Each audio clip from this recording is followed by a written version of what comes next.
மூன்றாம் அதிகாரம் 3வது வசனமும் 4வது வசனத்தையும் யாராவது ஒருவர் சத்தமாக வாசிக்கும்படி அன்பாக கேட்டுக்கொள்கிறேன்.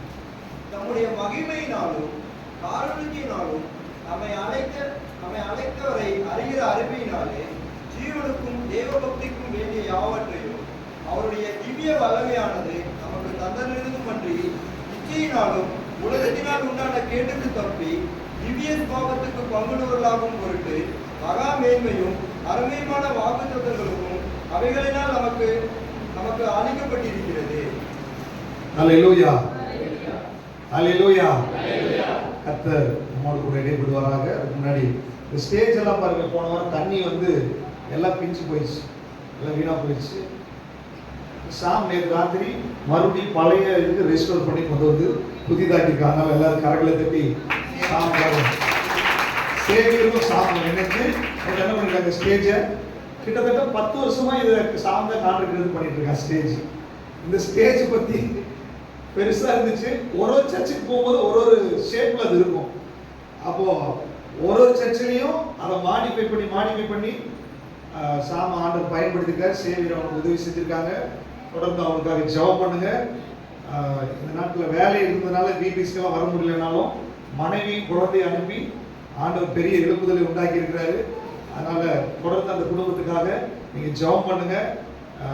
ஆண்டவர் அந்த குடும்பத்தை எடுத்து வல்லமையாய் பயன்படுத்தும்படி அநேக யூத்துகள் ஜானெல்லாம் இப்போ ஆவியில் எழுப்பி வந்துட்டு இருக்காரு முன்னாடி. அதனால சேவியர் ஜான் இவங்கெல்லாம் ஊழியத்தில் பயன்படுத்தணும். பிள்ளைகள், வாலிப பிள்ளைகள் எழுப்பி பயன்படணும். அதுதான் நம்முடைய நோக்கம். அதனால உங்களுடைய குறைவுகளோ பலவீனங்களோ அதெல்லாம் சபைக்கு வெளியில, சபைக்குள்ள விசுவாசத்தினாலே நம்மை ஒரு நீதிமான்கள் ஆக்கி இருக்கிறார், நம்மை பரிசுத்தவான்கள் ஆக்கி இருக்கிறார் இல்லையா? அதனால அந்த விசுவாசத்தோட தான் நம்ம சபைக்குள்ள என்ன பண்ணணும், வரணும். நம்ம எழுப்பி பிரகாசிக்கணும். எத்தனை பேர் விசுவாசிக்கிறீங்க? ஹல்லேலூயா. ஓகே, வாசிக்கலாம். அந்த வசனத்தை மீண்டுமா இன்னொரு தடவை சத்தமாய் வாசிங்க. நம்முடைய மகிமையினாலும் காருண்யத்தினாலும் நம்மை அழைத்தவரை அறிகிற அறிவினாலே ஜீவனுக்கும் தேவ பக்திக்கும் வேண்டிய யாவற்றையும் அவருடைய திவ்ய வல்லமையானது நமக்கு தந்தரிலிருந்தும் அன்றி இச்சையினால் உலகத்தினால் உண்டான கேட்டுக்கு தப்பி திவ்ய சுவாபத்துக்கு வந்துள்ளவர்களாகும் பொருட்டு மகா மேன்மையும் அருமையுமான வாக்குத்தத்தங்களும் அவைகளினாலே நமக்கு அளிக்கப்பட்டிருக்கிறது. இந்த வசனங்களை நம்ம தொடர்ந்து தியானிச்சு வரோம். ஆண்டவர் நம்மை தெரிந்தெடுத்ததனுடைய நோக்கம் என்ன? இந்த உலகத்துல எத்தனையோ ஜனங்கள் இருக்கிறாங்க. ஆனா நம்ம இயேசுவை தெய்வமாய் ஏற்றுக்கொண்டு சபைக்கு வந்திருக்கிறோம். நம்ம பெயர் விசுவாசிகள், நம்ம பெயர் கிறிஸ்தவர்கள், நம்ம பெயர் சீசர்கள் என்றெல்லாம் நம்ம அழைக்கிறோம். வேதம் நம்ம எதற்காக அழைத்திருக்கிறது? தேவனுடைய இருதயத்துல நம்மை குறித்ததான நோக்கம் என்ன அப்படின்னு சொல்லி இந்த வசனத்துல நம்ம பார்க்கும்போது, இந்த உலகம் இச்சைகளால் நிறைந்திருக்கிறது. இந்த உலகம் பொல்லாங்கனுக்குள் கிடக்கிறது. இந்த உலகம் பாவத்துக்குள் கிடக்கிறது. அப்ப ஆண்டவர் என்ன பண்றாரு? பாவமும் இச்சையும் நிறைந்த இந்த உலகத்துல வாழ்ந்துட்டு இருக்கிற நம்ம எல்லாரையும், நம்மளும் பாவிகளாக தான் இருந்திருக்கிறோம். ஆனா நம்மை அதிலிருந்து வேறு பிரிக்கிறார், வெளியே கொண்டு வருகிறார். இதைதான் எபேசியர் 2ஆம் அதிகாரத்துல வாசிக்கிறோம். அக்கிரமங்களிலும் பாவங்களிலும் மரித்து கிடந்த நம்மை உயிர்ப்பித்தார். ஹல்லேலூயா. எத்தனை பேர் விசுவாசிக்கிறீங்க? என்னை பாவத்திலிருந்து ஆண்டவர் வெளியே கொண்டு வந்துட்டார். ஹல்லேலூயா. நல்லா கவனிச்சுக்கோங்க. கிறிஸ்தவ வாழ்க்கை என்பது கிறிஸ்தவ மதம் அல்ல. கிறிஸ்தவ வாழ்க்கை என்பது ஆலயத்துக்கு போயிட்டு வர்றது அல்ல. கிறிஸ்தவ வாழ்க்கை என்பது பாவ மன்னிப்பை பெற்று விடுதலையோடு வாழுகிற வாழ்க்கை தான் கிறிஸ்தவ வாழ்க்கை. ஹல்லேலூயா. இங்க இருக்கிற யாராவது உங்க வாழ்க்கையில பாவ மன்னிப்பின் நிச்சயம் உங்களுக்குள்ள இல்ல, பாவத்திலிருந்து ஒரு விடுதலை இல்ல அப்படின்னா, இன்னைக்கு தெளிவா தெரிஞ்சுக்கோங்க. நீங்க எத்தனை தடவை சர்ச்சுக்கு வந்தாலும், எவ்வளவு காணிக்கை கொடுத்தாலும், உலகத்திலேயே உங்க ஆட்டம் எல்லாம் முடிவுக்கு வந்துடும். நீங்க பரலோகத்துக்கு போகவே முடியாது. ஆண்டவர் சொல்றாரு, ஒருவன் பரலோகத்துக்கு வரணும்னா அவன் திவ்ய சுபாவம் அவனுக்குள்ள இருக்க வேண்டும். டிவைன் நேச்சர் அவனுக்குள்ள இருக்கணும். அவன் தான் பரலோகத்துக்கு போக முடியும். இங்க இருந்து வெளிநாட்டுக்கு போகணும் அப்படின்னா அவங்களுக்கு பாஸ்போர்ட் இருக்கணும், அவங்களுக்கு விசா இருக்கணும். இதெல்லாம் இல்லாம பர்மிட்டே பண்ண மாட்டான். எமிகிரேஷன்லயே அவங்களை வெளியே அனுப்பிச்சுடுவான். அப்ப பரலோகத்துக்கு போக வேண்டும் என்றால் அதனுடைய அடிப்படையான ஒரு சுபாவம் என்னன்னா, உங்கள் பாவங்கள் உங்களுக்கு மன்னிக்கப்பட்டிருக்க வேண்டும். அந்த நிச்சயம் உங்க உள்ளத்துல இருக்க வேண்டும். இது இல்லாம நீங்க வாழ்ற வாழ்க்கை, ஒருவேளை பணம் சம்பாதிக்கலாம், ஒருவேளை நீங்க செல்வந்தரா இருக்கலாம், ஒருவேளை நீங்க உலக ஞானத்தில் இருக்கலாம், உங்களை யாருமே உங்களோட பேசி உங்களை ஜெயிக்க முடியாம கூட இருக்கலாம். அத்தனையும் வேஸ்ட். வேதம் சொல்லுகிறது, சிலுவையை பற்றிய உபதேசம் கெட்டு போகிறவர்களுக்கு பைத்தியமாயிருக்கும், ரட்சிக்கப்படுகிற நமக்கோ தேவ பலனாய் இருக்கிறது. ஹல்லேலூயா. அப்ப உலக ஞானத்தினால தேவனுடைய வாழ்க்கை கம்பேர் பண்ணவே முடியாது. கிறிஸ்தவ வாழ்க்கை என்பது பாவத்திலிருந்து நமக்கு ஒரு விடுதலை. அப்ப ஆண்டவர் பாருங்க, இச்சையினால் உலகத்தில் உண்டாகிற கேட்டிலிருந்து நம்மை தப்புவித்து திவ்ய சுபாவத்துக்கு நம்மை தகுதி உள்ளவர்களாய் மாற்றுகிறார். அதுதான் சபை. ஏன் சபைக்கு வர்றோம்? ஏன் வேதத்தை வாசிக்கிறோம்? ஏன் ஐக்கியமா இருக்கிறோம்? எதற்காக அப்படின்னா, நம்முடைய நேச்சர், நம்முடைய சுபாவம் தெய்வத்தை போலவே மாற வேண்டும். மாறி ஒரு நாள் நான் பரலோகத்தில் அவரோடு கூட இருக்க போகிறேன். ஹல்லேலூயா. யாரெல்லாம் மறுரூபம் ஆகிறார்களோ அவர்கள் தான் பரலோகத்துக்கு போக முடியும். நான் ரட்சிக்கப்பட்டாச்சு, ஞானஸ்தானம் எடுத்தாச்சு, ஆனாலும் என் சுபாவத்துல மாற்றம் இல்லை, எனக்குள்ள விடுதலை இல்லைன்னு சொன்னா அவர்கள் பரலோகம் போக முடியாது. வேதம் தெளிவாய் சொல்லுகிறது. மத்தேயு 7:21, என் நாமத்தினால தீர்க்க தரிசனம் சொன்னீங்க, என்னை நோக்கி கர்த்தாவே கர்த்தாவே கூப்பிட்டீங்க, அற்புத அடையாளங்களை செஞ்சோம். வேதம் சொல்லுகிறது, உங்களை யாருன்னு எனக்கு தெரியாது, உங்களை அறியேன் என்று தேவன் சொல்லிவிடுவார். தயவு செய்து அப்படிப்பட்ட ஒரு கூட்டத்துக்குள்ள நம்ம இருக்கக்கூடாது. ஆண்டவர் நம்மை அழைத்தது இச்சையினால் உலகத்தில் உண்டாகிற கேட்டுக்கு தப்பி திவ்ய சுபாவத்திற்கு பங்குள்ளவர்களாக இருக்க வேண்டும். எத்தனை பேருக்கு அது ஆசை இருக்குது? ஹல்லேலூயா. இப்போ நம்ம அதை தொடர்ந்து தியானிச்சு வர்றோம். இந்த இச்சையினால் கெட்டு போகிற ஒரு வாழ்க்கை இருக்குது இல்லையா, அதற்கு பெயர் அவபக்தியான வாழ்க்கை, அன்காட்லி லைஃப். அவபக்தியான வாழ்க்கைக்கு அடையாளம் வேதம் சொல்லுகிறது. சோதோம் கொமோரா, நினிவே பட்டணம், அவர்கள் பாவத்தின் அக்கிரமத்தில் இருந்தாங்க. எத்தனையோ முறை கர்த்தருடைய வார்த்தையை சொல்லியும் அவர்கள் கீழ்ப்படியவில்லை, பாவத்தை விட்டு ஓயவில்லை. நோவா பிரசங்கம் பண்றாரு, நோவாவை கேவலமா பார்த்தாங்க. ரட்சிப்பை அவர்கள் பெற்றுக்கொள்ளவில்லை, விடுதலையை பெற்றுக்கொள்ளவில்லை, பாவத்துக்குள்ளேயே இருந்தாங்க. அக்கினி இறங்கி சோதோம் கொமோராவை அழித்தது. ஜல பிரளயத்தினால் நினிவே பட்டணம் அழிந்தது. இது ரெண்டையும் வேதம் எதற்காக சொல்லியிருக்குது அப்படின்னா, அவபக்தியாய் நம்ம வாழக்கூடாது என்பதற்காக. ஹல்லேலூயா. வாலிப பிள்ளைகள், நீங்க தெளிவாய் கவனிச்சுக்கணும். சபையை ஏமாத்தலாம், ஊழியக்காரங்களை ஏமாத்தலாம், உங்க மொபைல் இருந்து எங்க கால் போகுது, எத்தனை பேர்கிட்ட பேசிட்டு இருக்கிறீங்க, இவைகளை அறிகிற ஒரு தேவன் இருக்கிறார். ஹல்லேலூயா. அவரை நீங்க ஏமாத்த முடியாது. பெற்றோர்களை ஏமாத்தலாம், சபையை ஏமாத்தலாம். எதற்காக? சபையை ஏமாத்தி உன் சீக்ரெட் லைஃப்ல பாவத்தை வச்சுட்டு நீ ஆண்டவரை ஏமாத்தலாம் தயவு செய்து நினைக்காத. உன்னுடைய அந்தரங்கங்களை குறித்து நியாய தீர்ப்பு செய்கிற ஒரு நாள் வரப்போகிறது. ஹல்லேலூயா. அன்றைக்கு வெட்கப்படுவீர்கள். அல்லது நீங்க எத்தனை தவறு செஞ்சாலும் சபை முன்னாடி ஆண்டவர் அதை வெளிப்படுத்தி விடுவார். அதற்கு முன்பாக மனம் திரும்புங்கள் என்று ஆவியானவர் ஆலோசனை சொல்லுகிறார். ஹல்லேலூயா. வாலிப பிள்ளைகள் ரொம்ப ஜாக்கிரதையா இருக்கணும். உன்னுடைய அந்தரங்கம் ஆண்டவருக்கு தெரியும். உங்களுடைய நினைவுகளை தூரத்தில் இருந்து அறிகிறார். நீ பாதாளத்துல படுக்கை போட்டாலும் அவருடைய கரம் உன்னை வந்து பிடிக்கும். சீக்ரெட் லைஃப்ல ஒரு பரிசுத்தம் உண்டாக வேண்டும் என்று சொல்லி தேவன் விரும்புகிறார். ஹல்லேலூயா. அவபக்தியான வாழ்க்கை அது. அந்த அவபக்தியான வாழ்க்கை சோதோம் கொமோராவை போல, நினிவேவை போல அழிவுக்கு நேராய் போய்விடும். அதுக்குதான் ஆண்டவர் சொல்றாரு, திவ்ய சுபாவத்துக்கு பங்காய் நீங்க மாறணும். அதுக்குதான் உங்களை சபைக்கு அழைச்சு கொண்டு வர்றேன், அதுக்குதான் உன்னை ரட்சிப்புக்குள்ள நடத்தினேன், அதுக்குதான் வேத வசனங்கள் என்று சொல்லி ஆண்டவர் சொல்லுகிறார். அந்த திவ்ய சுபாவத்துல வாழுகிற ஒரு வாழ்க்கைக்கு பெயர் காட்லி லைஃப், தேவ பக்தி உள்ள வாழ்க்கை. ஹல்லேலூயா. அப்ப நம்ம கிறிஸ்தவ வாழ்க்கை என்பது தேவ பக்தி உள்ள வாழ்க்கை, தேவனுக்கு பயந்து வாழுகிற வாழ்க்கை, அல்லது தேவனுடைய சுபாவத்துக்கு ஒப்பாய் என்னுடைய சுபாவத்தை மறுரூபப்படுத்துவதற்கு நான் விட்டு கொடுக்கிற ஒரு வாழ்க்கை. ஹல்லேலூயா. இந்த எப்படி நான் ஒரு பாவியா இருக்கிறேன், எனக்கு பலவீனம் இருக்குது, எப்படி தேவ சுபாவம் எனக்குள்ள வரும்? என்னால முடியல, என்னால ஜெபிக்க முடியல, பாவத்தை விட முடியல, என்னுடைய சிந்தனையை கண்ட்ரோல் பண்ண முடியல, என்னால ஓவர் கம் பண்ண முடியலன்னு ஒருவேளை நீங்க நினைக்கலாம்.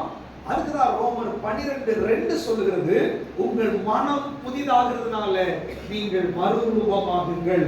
அது இங்கிலீஷ்ல ரொம்ப தெளிவா போட்டுச்சு, உன்னுடைய சிந்தனையை நீ சேஞ்ச் பண்ணு, உன்னை நான் மறுரூபப்படுத்துகிறேன் என்று ஆண்டவர் சொல்லுகிறார். ஹல்லேலூயா. நிறைய நேரத்துல நம்ம என்ன பண்றோம்னா, ஒரு பெரிய மலையை நகர்த்துறதுக்கு பிரயாசப்பட்டுட்டே இருக்கிறோம், ஒரு நாளும் முடியவில்லை. உங்க சுபாவத்தை மாத்துறதுக்கும் உங்க வாழ்க்கையில நீங்களே பிரயாசப்பட்டு ஒரு பிரயோஜனம் கிடையாது. ஆண்டவர் சொல்றாரு, நீ மலையை பார்த்து பிரயாசப்படாத, நீ கடுக பாரு, கடுகு அளவு விசுவாசம் உனக்கு இருந்தா போதும். ஹல்லேலூயா. நீ சின்ன காரியத்தை செஞ்சா போதும். யாக்கோபு நிருபத்துல நாவை குறித்து சொல்லும்போது சொல்றாரு, ஒரு பெரிய கப்பல் இருக்குது, அதை ஒரு சின்ன சுக்கான் அந்த டைரக்ஷன் மாத்துறதுக்கு பாருங்க, அது திருப்பினா கப்பலே திரும்பிடுச்சு. நீங்க ஆண்டவர் சொல்றாரு, உன் மைண்ட்ல ஒரு சின்ன சேஞ்சஸ் நடந்தா போதும். ஆண்டவரே, நீர் என்னை பரிசுத்தத்துக்கு அழைச்சிருக்கீங்க ஆண்டவரே, நான் நம்புகிறேன், உடனே பரிசுத்த ஆவியானவர் உங்களை பரிசுத்தப்படுத்துவார். ஆண்டவரே, இந்த பாவத்திலிருந்து என்னை விடுதலை ஆக்குறதுக்கு நீர் சிலுவையில மரித்து விட்டீர் ஆண்டவரே, நான் பிரயாசப்பட வேண்டாம் ஆண்டவரே, உடனே அவருடைய வல்லமை நமக்குள்ள இறங்கி வருகிறது. ஆண்டவரே, நீர் பரிசுத்தர் ஆண்டவரே, நீர் எனக்குள் இருக்கிறீர் ஆண்டவரே, நான் விசுவாசிக்கிறேன். அநேக வேத சத்தியங்களை உங்க சிந்தனைக்குள்ள நீங்க விசுவாசிக்க தொடங்கும் போது உங்களை மறுரூபப்படுத்த ஆரம்பித்து விடுவார். ஹல்லேலூயா, ஹல்லேலூயா. அதுக்குதான் டெய்லி வேதத்தை வாசிக்க வேண்டும் என்று சொல்லுகிறார். வேதத்தை தொடாதவர்கள், வேதத்தை படிக்காதவர்கள் நீங்க திவ்ய சுபாவத்துக்குள்ள வரவே முடியாது. கர்த்தருடைய வார்த்தையை கேட்காதவர்கள், சபைக்கு வராதவர்கள், செய்திக்கு செவி கொடுக்காதவர்கள் நீங்க பரிசுத்தமாக முடியாது. இந்த வேத வசனம் எதற்காக?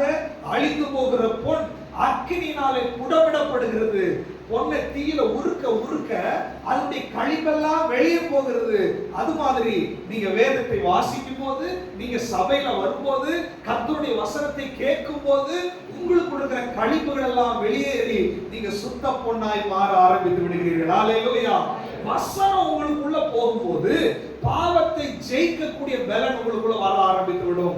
வசனம் உங்களுக்குள்ள போகும்போது விசுவாசம் வர ஆரம்பித்து விடும்.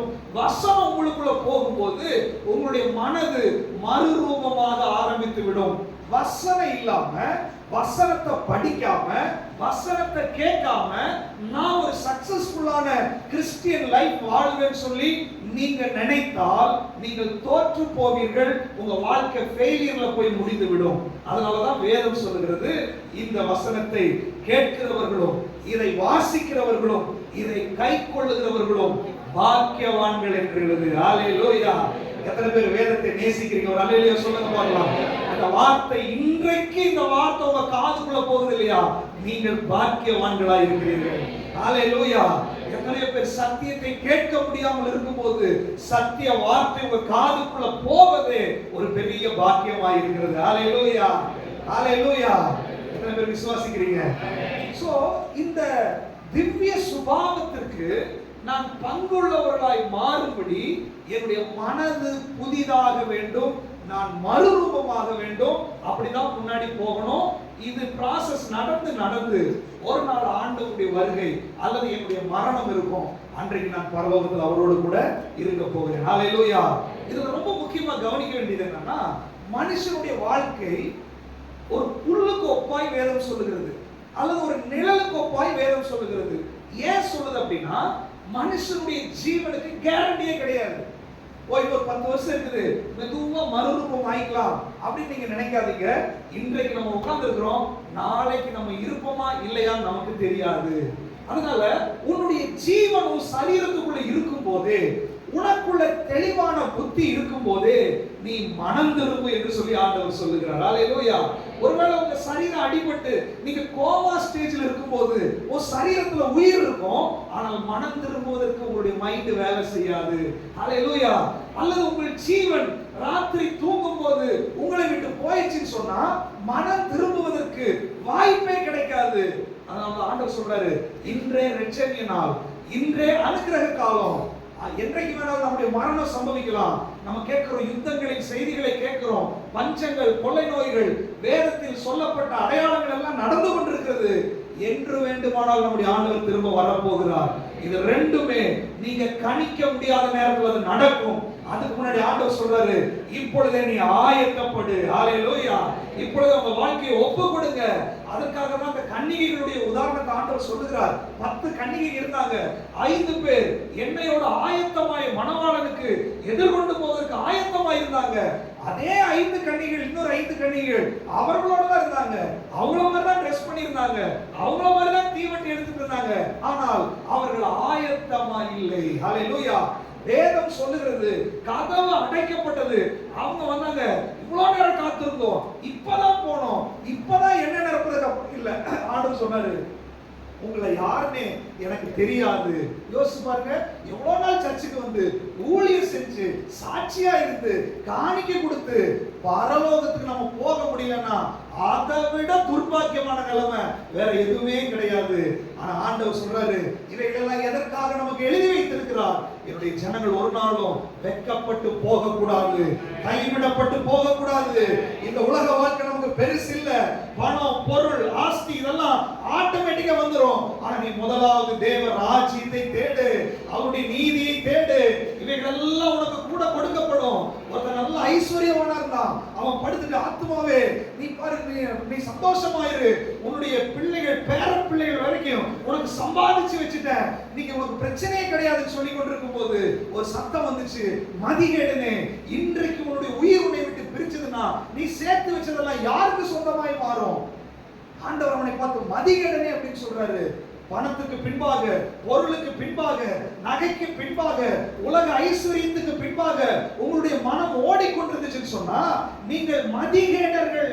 வேதம் சொல்லுகிறது, உலகத்தில் இருக்கிற ஜனம் சொல்லுவான், பரவாயில்ல, இவர்கள் ஞானவான்கள், சொத்துக்களை சேர்த்துட்டாங்க, நகையை சேர்த்துட்டாங்க, பணத்தை சேர்த்துட்டாங்க.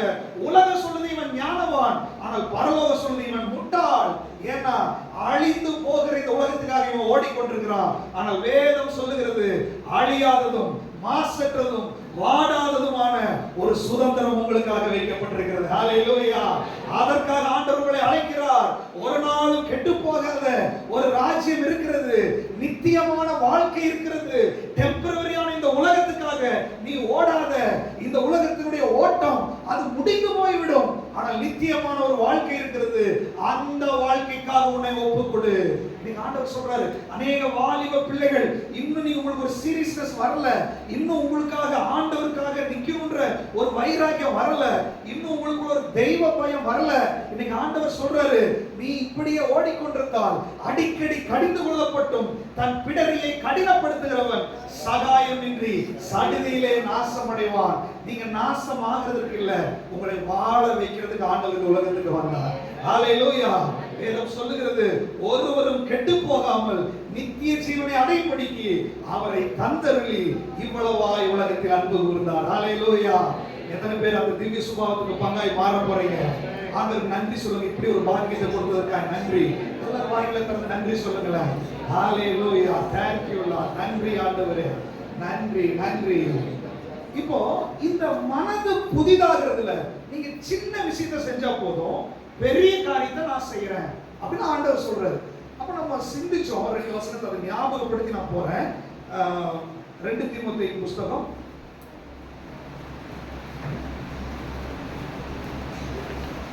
2 தீமோத்தேயுல நம்ம வாசி 1 தீமோத்தேயு 6ஆம் அதிகாரம் 6வது வசனம். யாராவது வாசிங்க. பிலிப்பியர் 4 11 12 இன்னொருத்தர் வாசிங்க. போதும் என்கிற மனதுடனே கூடிய தெய்வ பக்தியை மிகுந்த ஆதார். இன்னொருத்தர் பிலிப்பியர் 4.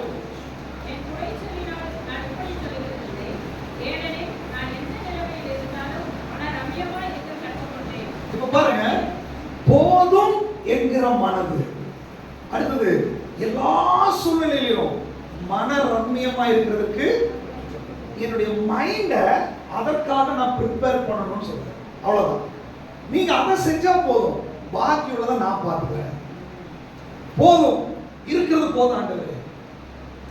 இந்த சூழ்நிலை எனக்கு அனுபவிச்சிருக்கீங்களா? போதும் ஆண்டவரே. யோசிச்சு பாருங்களேன், ஒரு வசதி இல்லாத, ஃபேன் இல்லாம உங்களை ஒரு இடத்துல படுக்க வச்சுட்டாருன்னு வச்சுக்கோங்க. அன்னைக்கு ராத்திரி ஃபேன் இல்ல சூடு அப்படி இதை நீங்க யோசிக்கவே உங்க உடம்பு அதுக்கு ஒத்தே வராது. எந்திரிச்சு வெளியே போலாம் தான் தோணும். ஆனா நீங்க யோசிச்சு பாருங்களேன், சரி ஆகுது இன்னைக்கு இதை ஏத்துக்கிறேன். என் மைண்ட அந்த சூழ்நிலையை ஏத்துக்கிறதுக்கு நான் ஒப்பு கொடுத்துட்டேன்னா என் சரீரம் அதுக்காக ப்ரிப்பேர் ஆயிடும், நல்லா தூங்கிடும். பிரச்சனை என்னன்னா என்னுடைய மைண்ட் தான் என் சரீரத்தை கட்டுப்படுத்துகிறது. நீங்க எதை நினைக்கிறீர்களோ அதுதான் உங்க சரீரம் செய்யும். உங்க மைண்டுக்குள்ள என்ன ஓடுதோ அதுதான் நீங்க. உங்க மைண்டுக்குள்ள என்ன நினைக்கிறீங்களோ அதுதான் உங்க வாய் பேசும், அதுதான் உங்க கண் பார்க்கும், அதுதான் உங்க கை செய்யும். சோ உங்களுடைய கிரியைகள் உங்களுடைய மைண்ட் என்ன நினைக்குதுன்னு சொல்லுது, உறுதிப்படுத்துகிறது. இன்னைக்கு ஆண்டவர் சொல்றாரு, உங்க மைண்டை டியூன் பண்றதுக்கு நீங்க மாடலா வசனத்தை எடுத்துக்கோங்க. வசனத்தினுடைய பிரின்சிபல் படி உன் மைண்டை நீ டியூன் பண்ணு. போதும் ஆண்டவரே, இருக்கட்டும் ஆண்டவரே, மன்னிச்சர் ஆண்டவரே, விட்டு கொடுத்துற ஆண்டவரே, இதை நீங்க டியூன் பண்ண ஆரம்பிச்சீங்கன்னா உங்க சரீரம் அதற்கு கோஆபரேட் ஆக ஆரம்பிச்சிடும். உங்க வாய் அதுக்கு தகுந்த மாதிரி பேச ஆரம்பிச்சிடும். உங்க கண்கள் அதுக்கு தகுந்த மாதிரி பார்க்க ஆரம்பிச்சிடும். ஆண்டவர் நம்மை மறுரூபப்படுத்த ஆரம்பித்து விடுவார். ஹல்லேலூயா. நிறைய நேரத்துல வாய் ஒத்துக்குது, சரீரம் ஒத்துக்குது, மைண்ட் ஒத்துக்குது. அப்படியே உள்டா. இப்போ ஒருத்தருக்கு பேசணும்னு வச்சுக்க, சிஸ்டர் மன்னிச்சிருங்க சிஸ்டர், இதெல்லாம் பண்ணாதீங்க, ஓகே ஓகே ஓகே ஒப்பு கொடுத்துறேன், ஜெபம் பண்ணுறேன், எல்லாம் நடந்துரும். ஆனா மைண்டுக்குள்ள அது எப்படி நான் மன்னிக்கிறது, அது எப்படி மறக்கிறது? விஷயம் பாருங்க, சரீரம் ஒத்து வைக்குது, சரீரத்தினுடைய பிஹேவியர்ஸ் எல்லாம் கீழ்ப்படிஞ்ச மாதிரி காமிக்குது. ஆனா மைண்ட் வேற மாதிரி யோசிக்குது. நல்லா தெரிஞ்சுக்கோங்க, உங்க மைண்ட் மாறலன்னா உங்க வாழ்க்கை ஒரு நாளும் மாறாது. ரொம்ப நாள் நம்ம நடிக்கலாம் முடியாது. நீங்க ஆண்டவர் சொல்றாரு, உங்களுடைய மனது புதிதாகிறதுனால நீங்கள் மறுரூபமாகுங்கள். ஹல்லேலூயா. எத்தனை பேர் மனது மாறணும்னு சொல்லி விரும்புறீங்க? சொல்லுங்க, ஆண்டவரே என் வாழ்க்கையில என் வாயின் வார்த்தைகள் இல்லை, என்னுடைய செயல்கள் இல்லை, என்னுடைய மனது மறுரூபமாகும்படி என்னை ஒப்பு கொடுக்கிறேன், என்னை ஒப்பு கொடுக்கிறேன். நல்லா கவனிங்க, உண்மையான மனுஷன் யாருன்னா நம்முடைய மனசு தான். வெளியில நம்ம நடிச்சிடலாம். இப்ப சாம்பார் எப்படி இருக்கீங்க, நல்லா இருக்கீங்க அப்படின்னு நான் அவரை பார்த்து சிரிக்கிறேன், அவரு என்னை நம்பிடுவார். மற்றவர்கள் பரவாயில்ல, இவங்க எவ்வளவு ஐக்கியமா இருக்கிறாங்கன்னு சொல்லி பார்ப்பாங்க.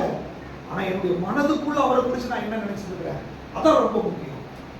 அப்போ என் மனது புதிதாக, ஆண்டவர் மனுஷ முகத்தை பார்க்கிறான், ஆண்டவரோ இருதயத்தை பார்க்கிறார். 3 நாள் சின்ன பிள்ளைகளுக்கு அதை தான் கற்றுக் கொடுத்துருக்கோம். இருதயத்தை நீ என்ன பண்ணாத, தீட்டுப்படுத்தாத, இருதயத்துக்குள்ள பொல்லாத காரியங்கள் இருக்குது. அப்போ நம்முடைய உள்ளான மனுஷனுக்குள்ள பொல்லாத விஷயங்கள் இருக்கு, அதை டியூன் பண்றதுக்கு தான் ஆண்டவர் வேத வாக்கியங்களை கொடுத்திருக்கிறாரு. உங்க மனசை மறுரூபப்படுத்துறதுக்கு, ஆண்டவரே இதை நான் விசுவாசிக்கிறேன், இந்த வார்த்தையின்படி வாழ்றதுக்கு எனக்கு உதவி செய்யுங்க நீங்க சொன்னா, பரிசுத்த ஆவியானவர் உதவி செஞ்சு உங்களை மறுரூபப்படுத்தபடி அவர் வந்திருக்கிறார். ஹல்லேலூயா, ஹல்லேலூயா. இன்றைக்கு அதுக்கு ஒத்த ஒரு வசனத்தை வாசிக்க போகிறோம். வாசிக்கலாம். 2 தீமோத்தேயு 3ஆம் அதிகாரம் 5வது வசனம்.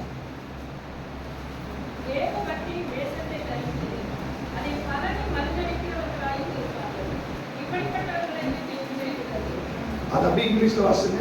3:5. 2 தீமோத்தேயு 3:5. They will act religious, but they will reject the power that could make them godly. Okay, இங்க நல்லா கவனிச்சுக்கோங்க. தேவ பக்தியினுடைய வேஷத்தை தரித்து அதனுடைய பலனை இவங்க என்ன பண்ணுவாங்களாமா? இங்கிலீஷ்ல ரொம்ப தெளிவா போட்டுருக்குது, வாசிங்க sister. They will act religious. ஒரு மத கிறிஸ்தவ மதத்துல இருக்கிறவங்க மாதிரி நடிப்பார்கள்.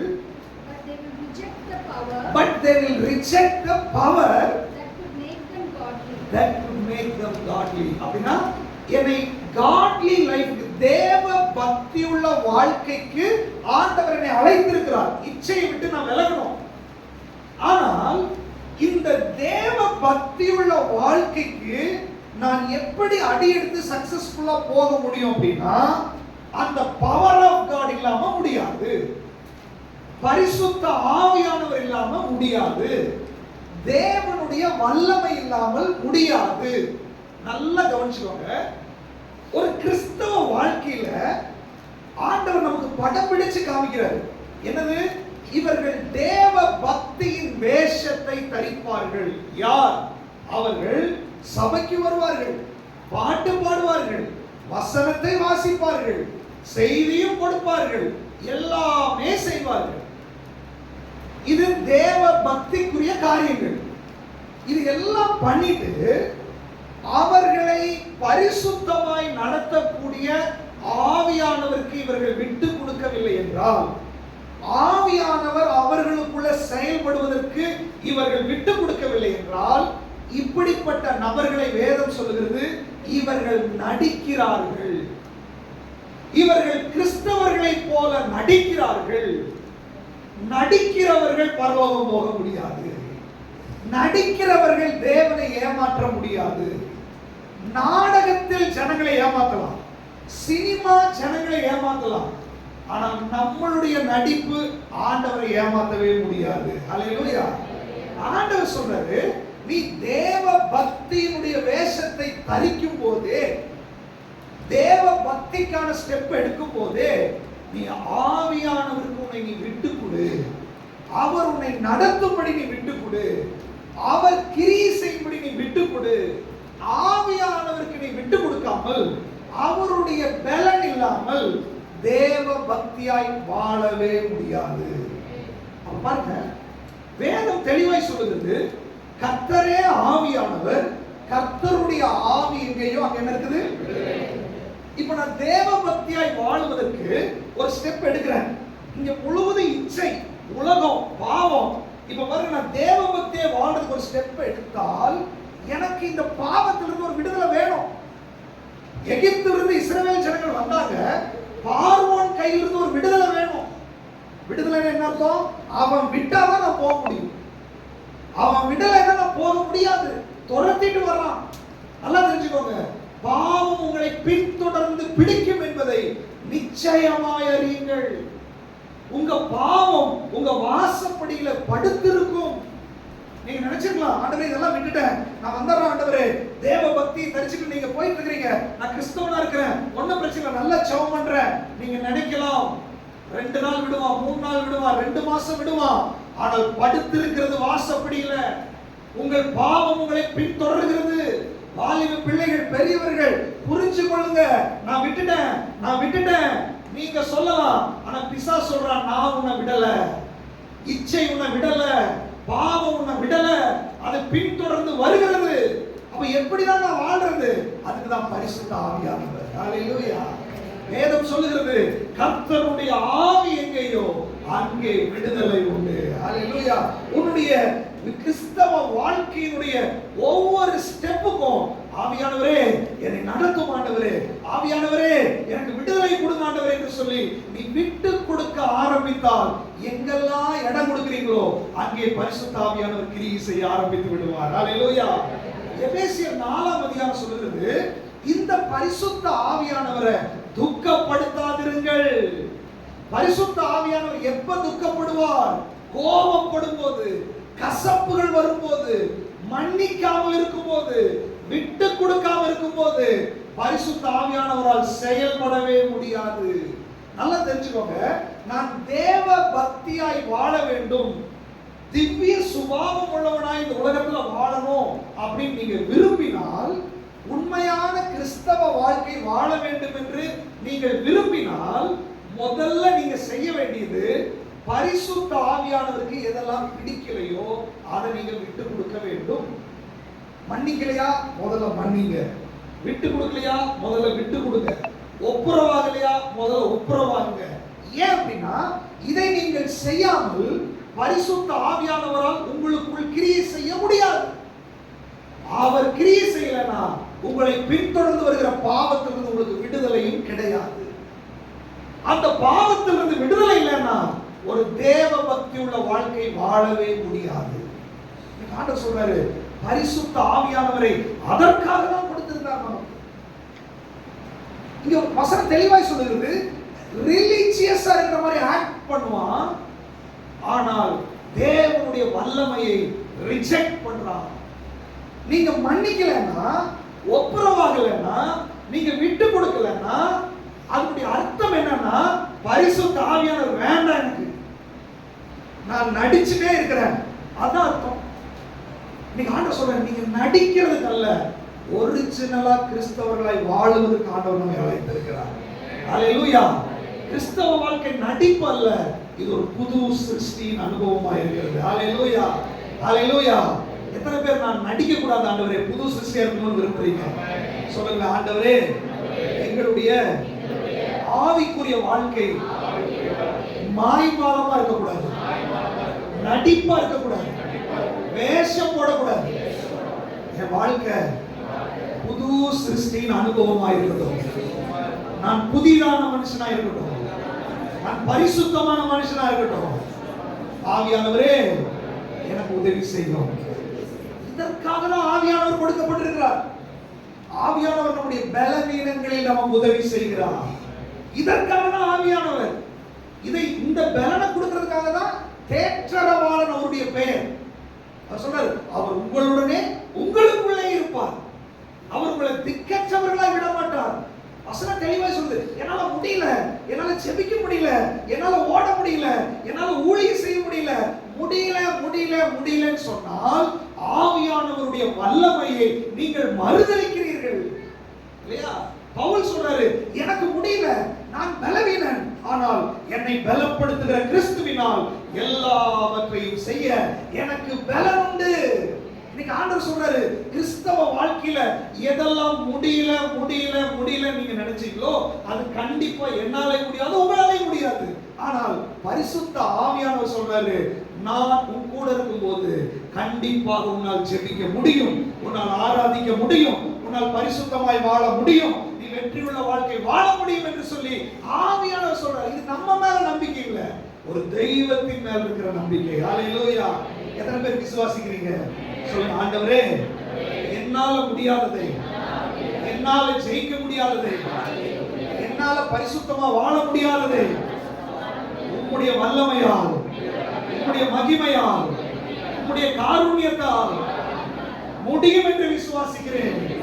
என்னை பலப்படுத்துகிற கிறிஸ்துவினால் எல்லாவற்றையும் செய்ய எனக்கு பலன் உண்டு, எனக்கு பலன் உண்டு. பிசாசே, நீ தோற்று போனாய், நான் ஜெயிக்க போகிறேன், நான் திவ்ய சுபாவம் உடையவனாய் மாறப் போகிறேன். ஹல்லேலூயா.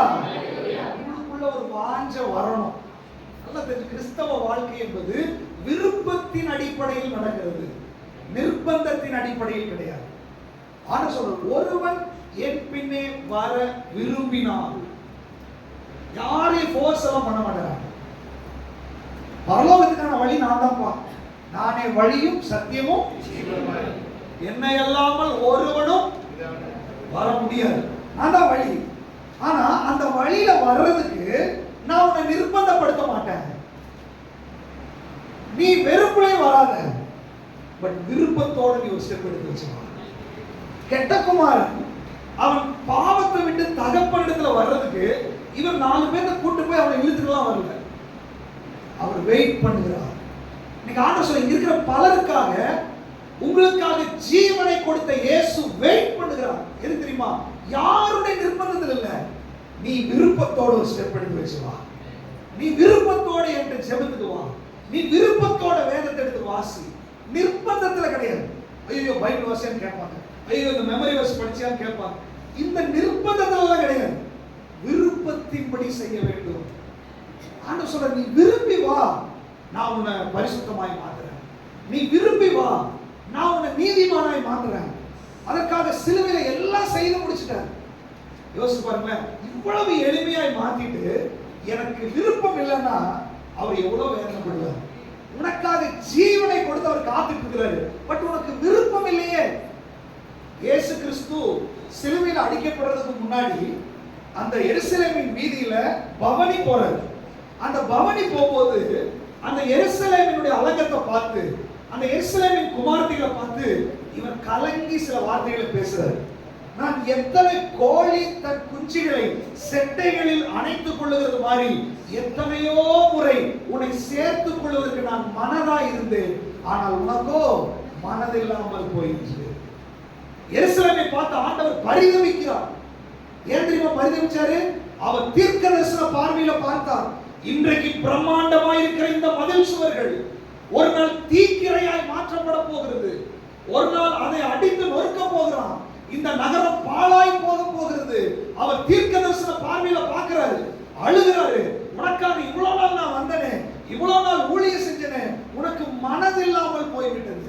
நீ ரிஜெக்ட் பண்ணினாய், ஆனால் உனக்கு வருகிற நியாய தீர்ப்பை நான் பார்க்கிறேன் என்று சொல்லி அவர் கதறுகிறார்.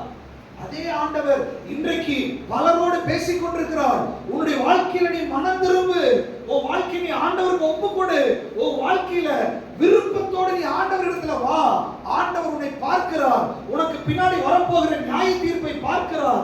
உனக்கு பின்னாடி வரப்போகிற அழிவை நீ ஆண்டவர் பார்க்கிறார். அவர் அதனாலதான் சொல்றாரு, நீ மனம் திரும்பு. இன்னைக்கு உன் வாழ்க்கையை நீ ஒப்பு கொடு ஆண்டவரிடத்துல. ஒரு பெரிய ஆபத்துக்குள்ள போய் நீ விடுதலை பெற முடியாமல், தேவ சமூகத்துல வர முடியாமல், நிர்பாக்கியம் உள்ளவனாய் நீ அழிந்து போவதற்கு முன்பாக இன்றைக்கு நீ ஒப்பு கொடு தேவ சமூகத்துல. ஆவியானவர் சபைகளுக்கு சொல்லுவதை காதுள்ளவன் கேட்க கடவன். கர்த்தர் இந்த வார்த்தையை காதுல போடுகிறார். இன்றைக்கு நீ மனம் திரும்பு. இன்றைக்கு நீ தேவ சமூகத்துல ஒப்பு கொடு. இன்றைக்கு உன் வாழ்க்கை பரிசுத்தமாகட்டும். இன்றைக்கு இயேசுவை கர்த்தர் என்று அறிக்கை செய். அவரை இரட்சகர் என்று ஏற்றுக்கொள். அவருடைய பாதையில் நடப்பதற்கு இன்றைக்கு ஒப்பு கொடு என்று சொல்லி ஆண்டவர் சொல்லுகிறார். அல்லாவிட்டால் நம்முடைய வாழ்க்கை பரிதபிக்கப்படத்தக்கதாய் மாறிவிடும். ஹல்லேலூயா. பாருங்க, ஒரு திவ்ய சுபாவத்துக்கு, ஒரு டிவைன் நேச்சர் அல்லது தேவ பக்தியுள்ள வாழ்க்கைக்கு ஆண்டவர் உங்களை என்னை அழைத்திருக்கிறார். அந்த வாழ்க்கை என்பது ரிலீஜியஸா ஆக்ட் பண்ற வாழ்க்கை அல்ல, தேவனுடைய வல்லமையால் விடுதலையோடு வாழக்கூடிய வாழ்க்கை. ஹல்லேலூயா. இன்னும் சிம்பிளா சொல்லணும்னா, அவபக்தியை விட்டு தேவ பக்திக்கு ஒரு மனுஷன் வர்றான் அப்படின்னா, தேவ பக்தியின் வாழ்க்கை என்பது விடுதலையின் வாழ்க்கை. ஹல்லேலூயா. ரிலிஜியஸ் லைஃப் ஒன்று இருக்குது, டெலிவரன்ஸ் லைஃப் ஒன்று இருக்குது, இல்லையா? ரிலிஜியஸா இருந்தா அப்படியே போக வேண்டியது, ஜெபம் பண்ண வேண்டியது, வர வேண்டியது, பாரம்பரியம். அப்படியே பாரம்பரியமா இந்த பாட்டு இது பண்ணணும், இது பண்ணணும், ஒரு ஃபார்மேட் வச்சிருப்பாங்க.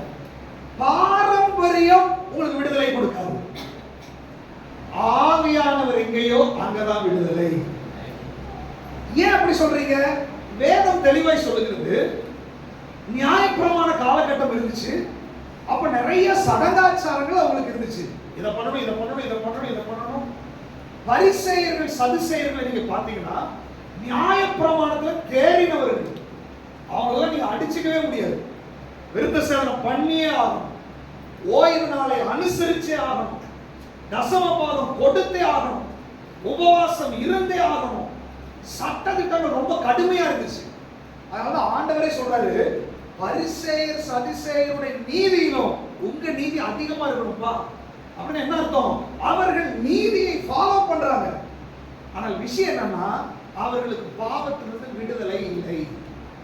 இயேசு எதுக்கு இந்த பூமிக்கு வந்தார்? இந்த நியாய பிரமாணத்துக்கு முடிவை கொண்டு வந்தார். பாரம்பரியத்துக்கு முடிவை கொண்டு வந்தார். ஒரு ஃபார்மேட்டுக்கு முடிவை கொண்டு வந்தார். ஆவியில நடத்தப்படுவதை துவங்கும்படியாய் இயேசு உலகத்துக்கு வந்தார். ஹல்லேலூயா.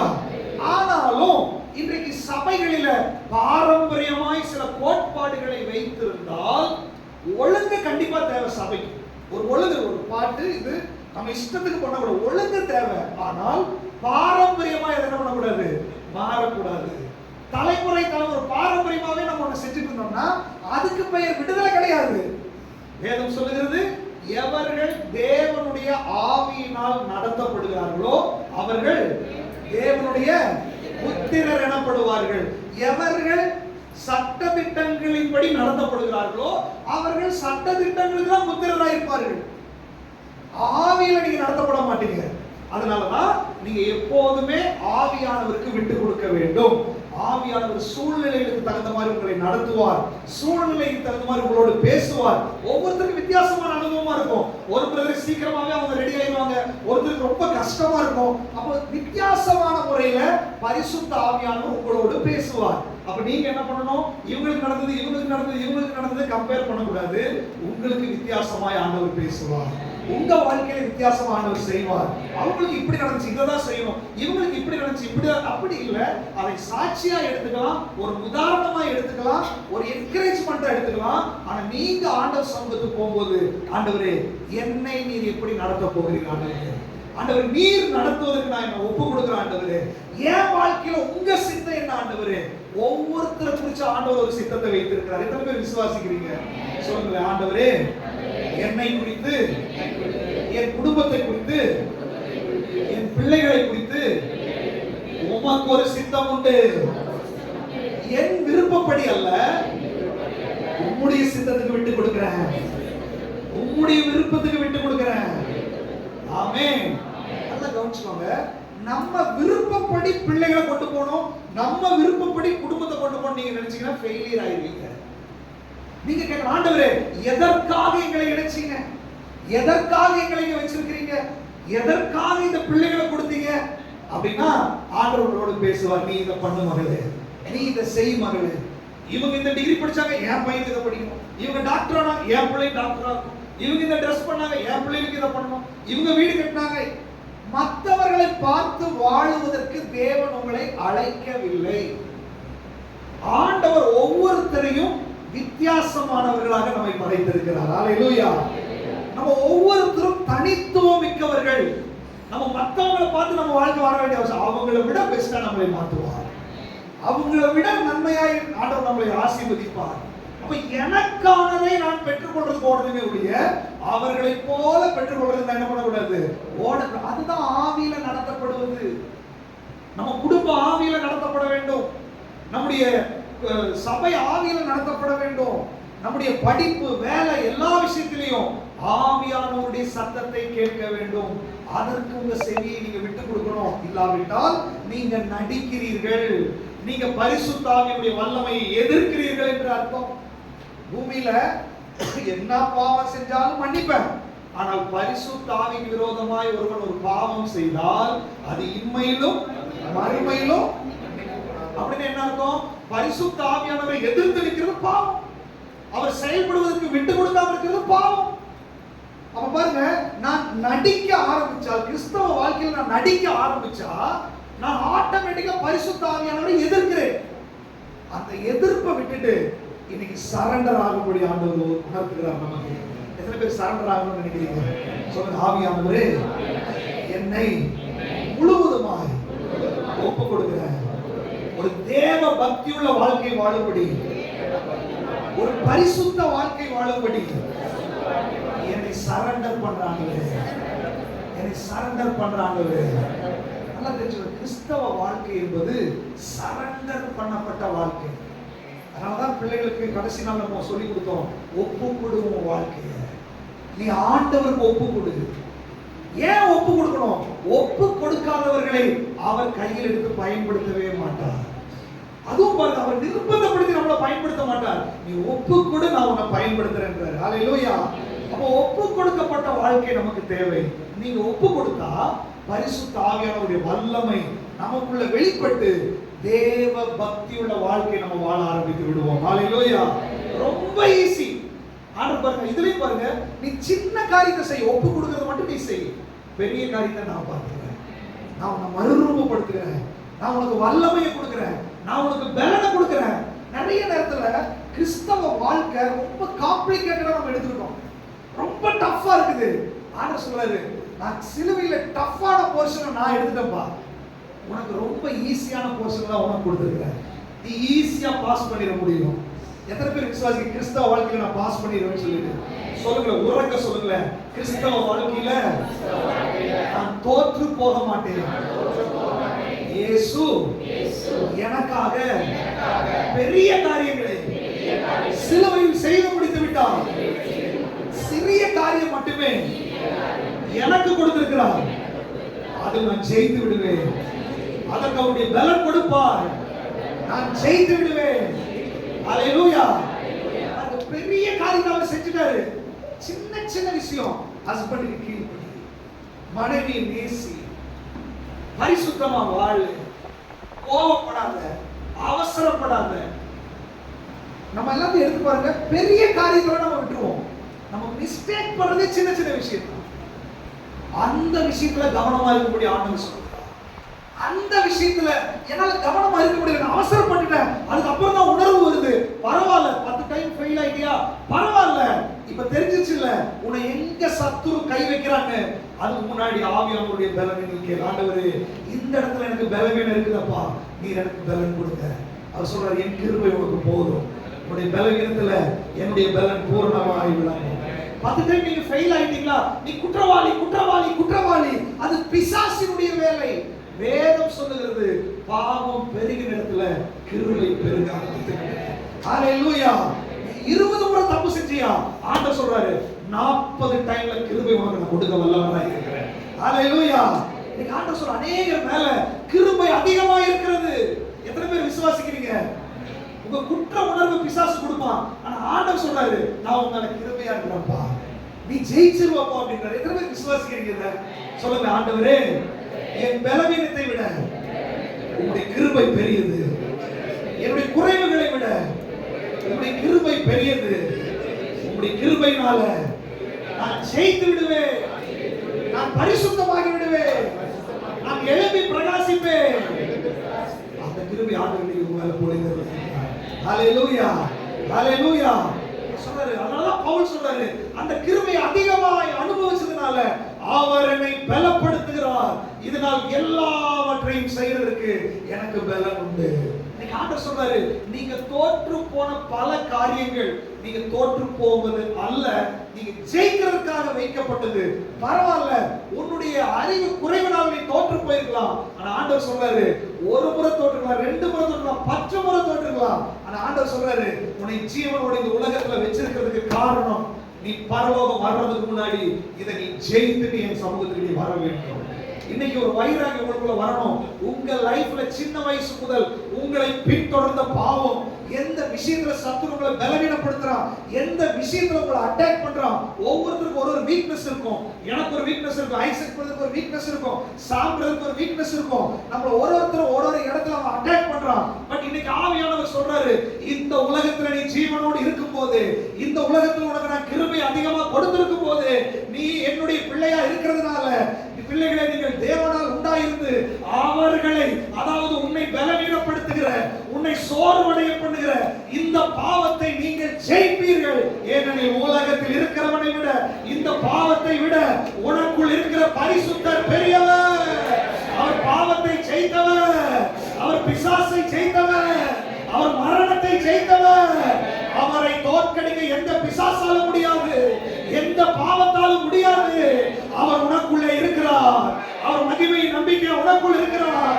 அவர் சொல்றாரு, நீ மரித்து விட்டாய், உனக்குள்ள நான் வாழ்ந்து கொண்டிருக்கிறேன். ஹalleluya. எத்தனை பேர் விசுவாசிக்கிறீங்க?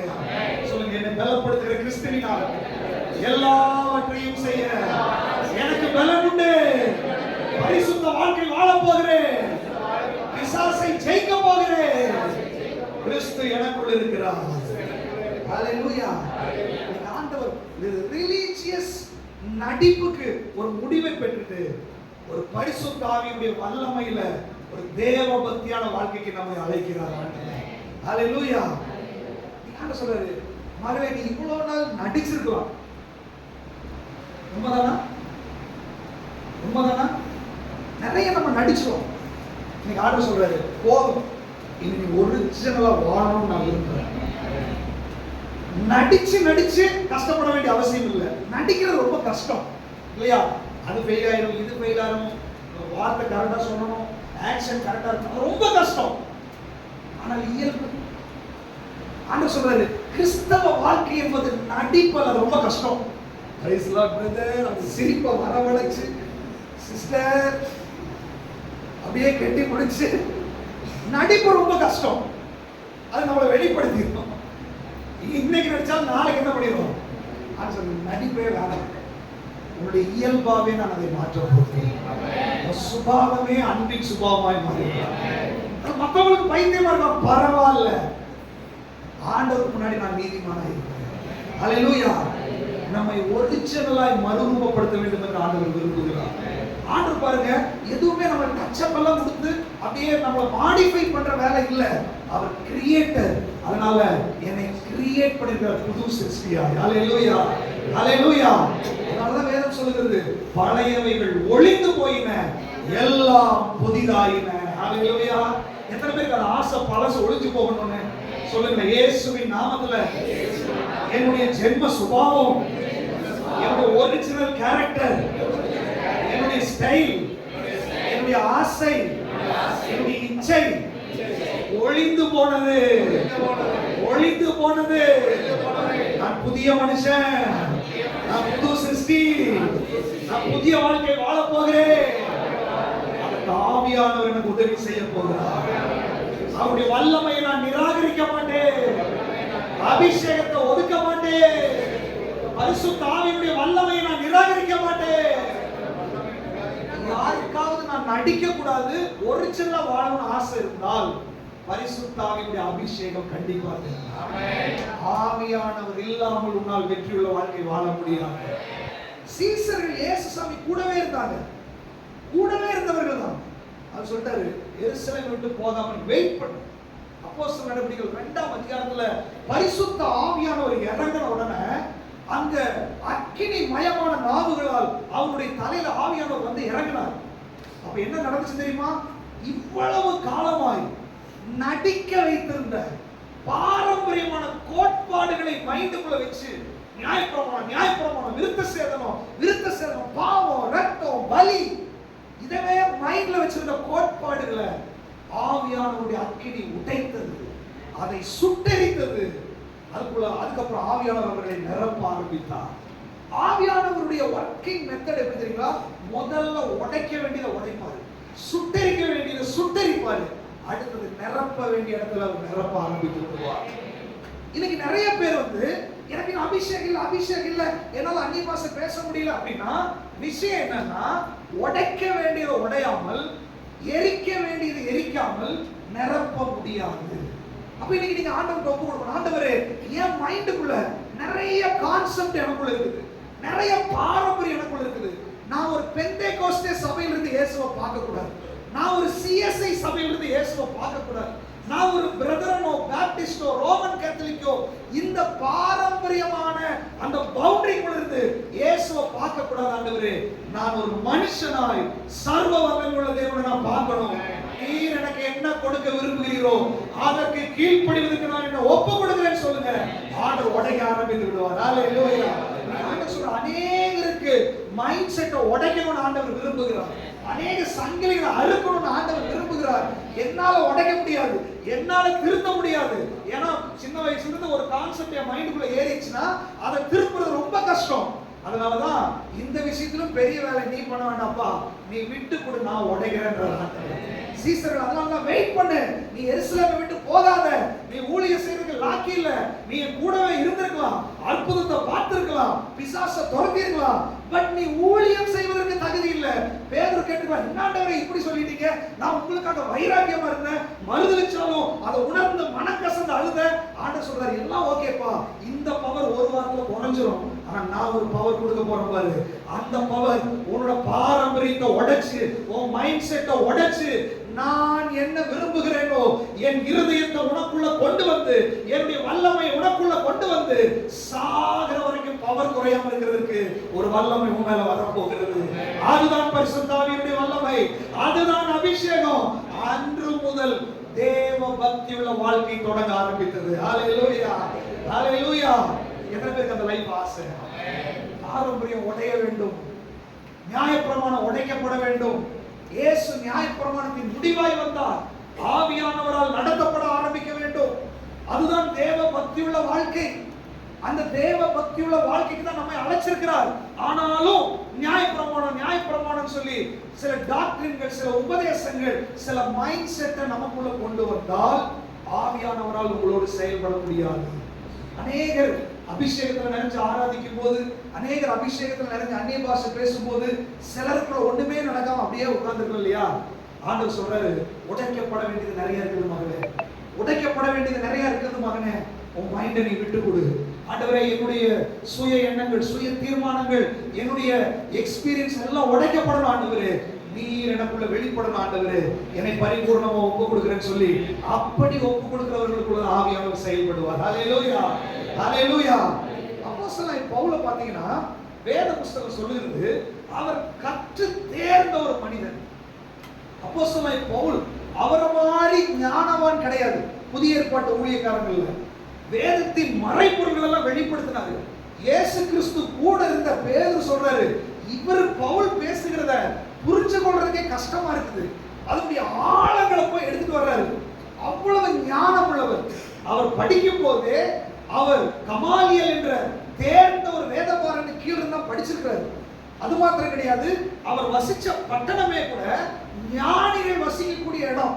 அப்படிப்பட்ட இடத்திலிருந்து வந்து அவர் சொல்றாரு, பவுலே சொல்றாரு, இந்த என்னுடைய பிதாக்களுடைய பாரம்பரிய நியாயத்திற்காக மிகுந்த பக்தி வைராக்கியம் உடையவனாக இருந்து. அப்படின்னு என்ன அர்த்தம்? அவர் பக்தி வைராக்கியம் பாராட்டினது உங்களை மாதிரி என்ன மாதிரி சும்மா படிச்சுட்டு போகல. எதை படித்தாரோ, எதை உள்வாங்கினாரோ, எதை ஏற்றுக்கொண்டாரோ அதை செய்யும்படி தீவிரவாதியாய் மாறினார் அவர்.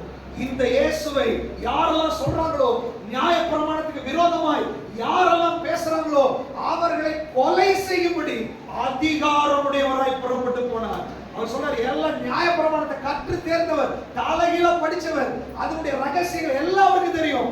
அவர் வேதம் சொல்லுகிறது, பவுலே சொல்றாரு, என்னை குற்றப்படுத்துறதுக்கு அது ஒண்ணுமே கிடையாது, எல்லாத்துலயும் பர்ஃபெக்ட். அந்த மனிதன் ஓடுறாரு. ஆண்டவர் அவரை தொடர்ந்து முடிவு பண்ண உடனே ஒரு பெரிய வெளிச்சம் அவருக்கு முன்பாக பிரகாசித்தது. அந்த வெளிச்சம் அவருக்கு முன்னாடி பிரகாசிச்ச உடனே அவர் குருடாக்கப்பட்டார். அவர்கள் கண்கள் பார்வை இழந்தது. அவன் தரையில விழுந்தான். விழுந்த உடனே பவுல் அடுத்த ஸ்டேட்மெண்ட் என்ன தெரியுமா சொல்றாரு? நீர் யார்? அவர் சொல்றாரு, நீ துன்பப்படுத்துகிற இயேசு நானே. அடுத்தது பவுல் சொல்றாரு, நான் என்ன செய்ய வேண்டும்? உடைச்சார் அவரு. ஆண்டவருடைய வெளிச்சம் வந்த உடனே அவனுடைய மாம்ச கண்கள் குருடாக்கப்பட்டது, அவனுடைய ஞானம் குருடாக்கப்பட்டது, அவன் புத்தி மயக்கம் வந்தவனாய் மாறினான். அடுத்தது அவருக்கு பேசுறதுக்கு எதுவுமே இல்லை. அதுக்கு முன்னாடி நிறைய பேசினாரு, ஆனால் இப்ப பேசுறதுக்கு ஒண்ணுமே இல்லை. தன்னை ஒப்பு கொடுத்த ஆண்டவரே, அடுத்தது நான் என்ன செய்யணும் ஆண்டவரே? வேதம் என்ன தெரியுமா சொல்லுது? அனனியாட்ட போய் பேசுறாரு. அப்போ பவுல்ன்ற ஒருத்தன் இப்பொழுது ஜெபம் பண்ணி கொண்டிருக்கிறான். பாரம்பரிய நியாயத்திற்காய் வைராக்கியமாய் இருந்தவன் இப்பொழுது இயேசுவுக்கு முன்பாய் நான் என்ன செய்யணும் ஆண்டவரே ஜெபம் பண்ணுகிறான். எப்படி நடந்துச்சு? அவருடைய வல்லமை அவருடைய மைண்ட் செட்டை உடைச்சது. அவருடைய கண்கள் குருடாக்கப்பட்டது. முதல்ல அந்த ஆபரேஷன் நடந்துச்சு. அதுக்கு அப்புறம் தான் அனனியாவை அனுப்புறாரு. அவன் பார்வையடையும்படியும் பரிசுத்த ஆவியினால நிரப்பப்படும்படியும் நான் உன்னை அனுப்பினேன். ஹல்லேலூயா. நிறைய பேர் நினைச்சிட்டீங்க அப்படி அபிஷேகம் அப்படி அந்நிய பாஷை சொல்றது இல்ல. மைண்ட் செட் உடையாம ஆவியானவர் உங்களை நிரப்ப முடியாது. பவுலுடைய மைண்ட் செட்டை உடைச்சார் ஆண்டவர். பவுலுடைய எண்ணங்களை உடைச்சார். பவுலுடைய பார்வையை குருடாக்கினார் ஆண்டவர். நல்லா தெரிஞ்சுக்கோங்க, ஆண்டவருக்கு நீங்க வேணும்னு நினைச்சா உங்களை என்ன வேணாலும் பண்ணுவார் ஆண்டவர்.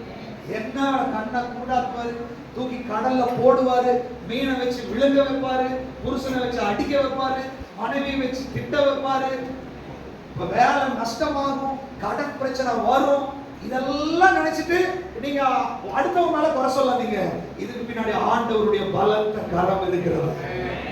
இப்ப டாக்டர் ஒருத்தர் ஹாஸ்பிட்டல் இருக்கிறாரு வச்சுக்கோங்க. யார் டாக்டரை தேடி உள்ள வருவான்? யார் வருவா? பேஷண்ட் தான் வருவான். நல்லா இருக்க வருவானா? வரமாட்டான். அப்ப ஆண்டவர் உள்ள உட்கார்ந்து இருக்காரு. அவருக்கு சாப்பிடுறத எப்படி உள்ள ரூமுக்குள்ள வர வைக்கிறதுன்னு அவருக்கு தெரியும். எப்படி வர வைப்பாரு? அடிய போடுவாருங்க. போட்டா எப்படி ஆட்டோமேட்டிக்கா உள்ள வரும். ஒருத்தருக்கு ஒரு மெத்தட் வச்சிருப்பாரு இல்லையா? நம்ம ஆண்டவர் சொல்றாரு, நமக்கு வருகிற பல பிரச்சனைகள் பிரச்சனையா பார்க்காதீங்க, தேவனிடத்துல நெருங்கக்கூடியதான வாய்ப்பாய் ஆண்டவரை மாற்றுகிறார். ஹல்லேலூயா. என்னுடைய இழப்புகள் தேவனிடத்துல நெருங்கக்கூடியதான வாய்ப்புகள், என்னுடைய வேதனைகள் தேவனிடத்துல நெருங்கக்கூடியதான வாய்ப்புகள், என்னுடைய காயங்கள், என்னுடைய வியாதிகள், என்னுடைய நஷ்டங்கள் நான் தேவ சமூகத்துல நெருங்கணும்னு சொல்லி ஆண்டவர் விரும்புகிறார். ஹல்லேலூயா. இதை நீங்க புரிஞ்சுக்கிட்டீங்கன்னா ஈஸியா அடுத்த ஸ்டெப்புக்குள்ள போயிடலாம். பவுல் ரொம்ப ஞானவான். அதனால இவர் ரொம்ப டாக்டிஸா புரிஞ்சுக்கிட்டார். ஒரே ஸ்டெப்ல நீர் யார்? நான் இயேசு. முடிஞ்சிச்சு. இவ்வளவு நாள் இவருக்கு எதிராக நான் பேசிட்டு இருந்தேன். அப்ப இவர் வந்துட்டாரு. இவரை மீறி என்னால நகர கூட முடியல, இவரை மீறி என்னால பார்க்க கூட முடியல. இந்த வெளிச்சம் நான் பார்த்த எல்லா வெளிச்சங்களை விட பயங்கர பிரகாசமா இருக்குது. அவர் படிச்சதுனால, அவர் ஞானவானா இருந்ததுனால, அதுக்கு மேல கேட்கறது முட்டாள்தனம் என்று அவருக்கு தெரிஞ்சதுனால அடுத்த வார்த்தை சொல்றாரு, ஆண்டவரே நான் என்ன செய்ய வேண்டும்? ஆண்டவரை நான் என்ன செய்ய வேண்டும்? நிறைய நேரத்தில் இந்த கேள்வி கேட்கிற ஆளுங்க ஞானவான்கள் நீங்க நினைச்சுக்கிறீங்க. நீங்க முட்டாளா இருக்கிறனால தான் கேள்வி கேட்கிற. நீ ஞானவானா இருந்தா கேள்வி கேட்க மாட்டேன். இதை விட மகிமை வேற எதுவுமே கிடையாது. இவரை விட வல்லவர் யாருமே கிடையாது. இதை விட பிரகாசம் வேற எங்கேயுமே கிடையாது. இது உண்மை என்றால் இவருக்கு நான் என் வாழ்க்கையை ஒப்பு கொடுக்கிறேன் என்று சொல்லி ஞானவானாகிய பவுல் ஒப்பு கொடுத்தார். இல்லையா? நீ ஞானியா இருந்தால் ஒப்பு கொடுத்தீங்க. இவர் ஒருவரே கர்த்தர், இவர் ஒருவரே மீட்பர், இவர் ஒருவரே ரட்சகர். இந்த முட்டாள்கள் கேள்வி கேட்டுட்டே இருக்கும்.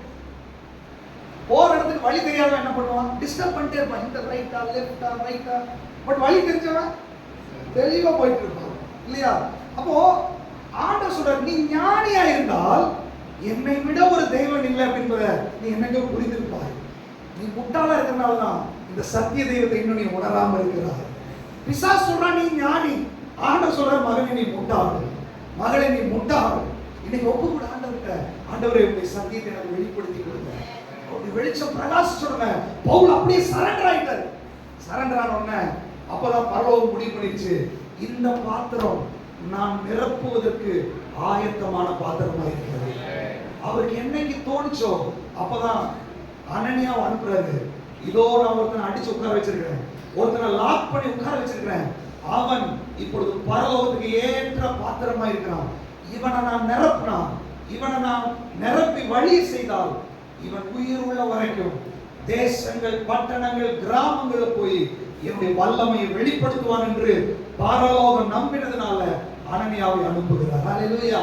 அனனியா வந்தார், ஜெபம் பண்ணார், பரிசுத்த ஆவியினால பவுல் நிரப்பப்பட்டார். வேதம் சொல்லுகிறது தாமதியாமல் கிறிஸ்துவை பிரசங்கிக்க ஆரம்பித்தார். ஹல்லேலூயா. ஆண்டவர் சொல்றாரு, அபிஷேகத்துல நிறைஞ்சவங்க, அந்நிய பாஷை பேசுறவங்க நாம சும்மா இதோட முடிஞ்சிச்சு சொல்லிட்டு பிசாசு ஒரு மாய்மாலத்தை உனக்குள்ள கொடுத்து நீ பெற்றிருக்கிற அபிஷேகம், அந்நிய பாஷையும் எல்லாம் முடிஞ்சுன்னு சொல்லிட்டு ஒரு முற்றுப்புள்ளி வைத்திருக்கிறான். ஆனா இன்னைக்கு பரலோகம் சொல்லுகிறது, உன்னுடைய பாத்திரம் இன்னும் ஓபன் ஆகல, உன் பாத்திரம் இன்னும் முழுவதுமாய் நிரம்பல. எப்படி சொல்றீங்கன்னு நீ கேட்டா, முழுவதுமாய் நிரப்பப்பட்ட ஒரு மனிதன் தாமதிக்காமல் கிறிஸ்துவை பிரசங்கம் பண்ணுவான். பரிசுத்த ஆவியில நிரப்பப்பட்ட ஒருவனால் சுவிசேஷத்தை பிரசங்கிக்காமல் இருக்க முடியாது. பரிசுத்த ஆவியுடைய அபிஷேகத்தை பெற்றவனுக்குள்ள பரலோகத்தின் வைராக்கியம் கடந்து வரும். பரிசுத்த ஆவியுடைய அபிஷேகத்தை பெற்றவர்களுக்குள்ள தேவ வைராக்கியம் அவனுக்குள்ள இருக்கும். பரிசுத்த ஆவியுடைய அபிஷேகத்தை பெற்றவன் எதற்கும் பயப்பட மாட்டான். பரிசுத்த ஆவியுடைய அபிஷேகத்தை பெற்றவன் அவன் போகிற இடங்களில் அற்புதம் நடக்கும், அவன் ஜெபிக்கும் போது விடுதலை நடக்கும், அவன் பேசும்போது ரட்சிப்பு நடக்கும், அவன் மனம் திரும்புவதற்காக எழும்புவான், அவன் எழுப்புதலின் வீரனாய் இருப்பான். ஆண்டவர் சொல்றாரு, உன் பாத்திரம் இன்னும் முழுவதுமாய் நிரம்பல. எனக்கு சில பவுல்கள் தேவை, எனக்கு சில தெபோராக்கள் தேவை, எனக்கு சில எஸ்தர்கள் தேவை. இந்த வைராக்கியமான உலகத்துல, இந்த இச்சைகளால் கெட்டு போகிற பாரம்பரியமான இந்த உலகத்துல இதை உடைத்து பவுலை போல சரித்திரம் படைக்கும்படி சிலரை எழுப்ப வேண்டும் என்று சொல்லி ஆண்டவர் விரும்புகிறார். ஆண்டவரே, சும்மா அந்நிய பாஷை பேசிட்டு, சும்மா பாட்டு பாடிட்டு, சும்மா பிரேயர் பண்ணிட்டு இருக்கிறதுக்கு இல்லப்பா. ஆண்டவரே, நீர் நிரப்பின பேதுரு அவர் மரண பரியந்தம் வைராக்கியமாய் இருந்தது உண்மை என்றால், நீர் நிரப்பின ஸ்தேவான் அவர் மரண பரியந்தம் இருந்தது உண்மை என்றால், நீர் நிரப்பின பவுல் இன்னும் தேவ மனிதர்கள் அவர்கள் வைராக்கியமாய் இருந்தது உண்மை என்றால், அப்படிப்பட்ட ஒரு நிரப்புதலுக்கு என்னை பரிபூர்ணமாய் ஒப்பு கொடுக்கிறேன் என்று சொன்னால், இதோ the power of God உங்களுக்குள்ள வர ஆரம்பிக்கும். அது தேவ வல்லமையாய் வெளிப்பட ஆரம்பிக்கும், தேவ மகிமையாய் வெளிப்பட ஆரம்பிக்கும். நீ சாதாரணமாய் இருக்க மாட்டாய். வேதம் சொல்லுகிறது, அவன் தாமதிக்காமல் கிறிஸ்துவை பிரசங்கம் பண்ண ஆரம்பித்தான். இதுதான் தேவ பக்தியுள்ள வாழ்க்கை. இதுதான் தேவ பக்தியுள்ள வாழ்க்கை. நம்ம பாருங்க, இப்ப யோசிச்சு பாருங்க, நம்ம ஸ்கேன் பண்ணி பாருங்க. பவுலை ஆண்டவர் தொட்டாரு, நிரப்பினாரு, லைஃப் வேற. பேதுருவை தொட்டாரு, நிரப்பினாரு, லைஃப் வேற. இயேசு கிறிஸ்துவே மனுஷனா இருக்கும்போது தொட்டாரு, நிரப்பினாரு, லைஃப் வேற. பட் ஏன் வாழ்க்கை தொட்டாரு, நிரப்பினாரு, லைஃப் வேற? இது வேற மாதிரி இருக்கு. இப்ப எங்கேயோ ஒரு மிஸ்டேக் நடக்குது. பட் நீங்க ஆண்டவர் சொல்றாரு, இது தேவ பக்தியுள்ள வாழ்க்கை இல்ல மகனே, இது தேவ பக்தியுள்ள வாழ்க்கை இல்ல. அப்ப இது என்னதான் ஆண்டவரே?